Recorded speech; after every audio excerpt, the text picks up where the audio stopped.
হুতারে ধরতে পারলে মনোবেরি দিতাম পাখির পায় কেমনে আসে যায়। খাঁচার ভিতর অচিন পাখি কেমনে আসে যায়।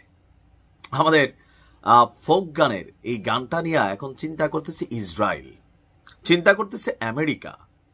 খাঁচার ভিতরে না, এটা হচ্ছে একটা জঙ্গল, শেরকি জঙ্গল, মানে বাঘেদের জঙ্গল।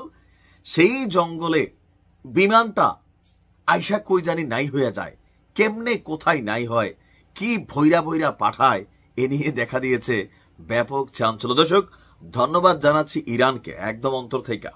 সত্যি সত্যি রাশিয়া এবং চীনের একটা সাপোর্টিং তো অবশ্যই ইরান ডিজার্ভ করে। ইরান ইসরায়েল যুদ্ধে চীনকে আমরা দেখেছিলাম কূটনৈতিকভাবে ব্যাপক প্রটেস্ট করতে, কিন্তু তথ্যসূত্র বলছে শুধুমাত্র কূটনৈতিকভাবে না, ইরানকে প্লেন ভৈরা ভৈরা বিভিন্ন ধরনের মেশিনারিজ পাঠাচ্ছে চীন। আর চীন এবং ইরানের মধ্যে একটা খেলা চলতেছে, যেই খেলাটা নিয়ে সারা বিশ্বের মাথা ঘুরতেছে যে ঘটনাটা কি। ইসরায়েলে হামলার পর থেকে ইরানের যে মিত্র শক্তিগুলো আছে তাদের ফ্লাইটকে ট্র্যাক করছে কারা? পশ্চিমারা। ট্র্যাকের মাধ্যমে এক রহস্যময় ঘটনার ইঙ্গিত মিলেছে। আপনার আন্তর্জাতিক গণমাধ্যম দ্য টেলিগ্রাফ, পশ্চিমাদের গণমাধ্যম দ্য টেলিগ্রাফের একটা প্রতিবেদন বলছে যে চলমান যুদ্ধের ঠিক একদিন পর, মানে ইরান ইসরায়েল হামলা পাল্টা হামলার ঠিক একদিন পর চীন থেকে রহস্যজনক কার্গো বিমান ইরানের দিকে রওনা হয়েছে। একটা না, আমি একদিন একটা নিউজ দিছিলাম। এরপর একে একে আরো কয়েকটি বিমান চীনের উপকূলীয় শহর ছেড়ে রওনা হয়েছে। সাংহাই থেকে আবার আজকেও আরেকটা বিমান রওনা হয়েছে। বলা হচ্ছে এ নিয়ে বেশ কয়েকটি বোয়িং 747 বিমানগুলো ইরানে পাঠানো হয়েছে। ফ্লাইট ট্র্যাকিং ডেটা অনুযায়ী প্রতিটি বিমান উত্তর চীন পেরিয়ে কাজাকিস্তান, তারপর উজবেকিস্তান এবং তুর্কমেনিস্তান হয়ে ইরানের দিকে যাত্রা করছে। এসব বিমান ইরান সীমান্তের কাছে গিয়ে হঠাৎ করেই ফ্লাইট ট্র্যাকিং সিস্টেম থেকে বা আন্তর্জাতিক মনিটরিং যে রাডার সিস্টেম আছে বিমানের, সেই রাডার সিস্টেম থেকে অদৃশ্য হয়ে যাচ্ছে।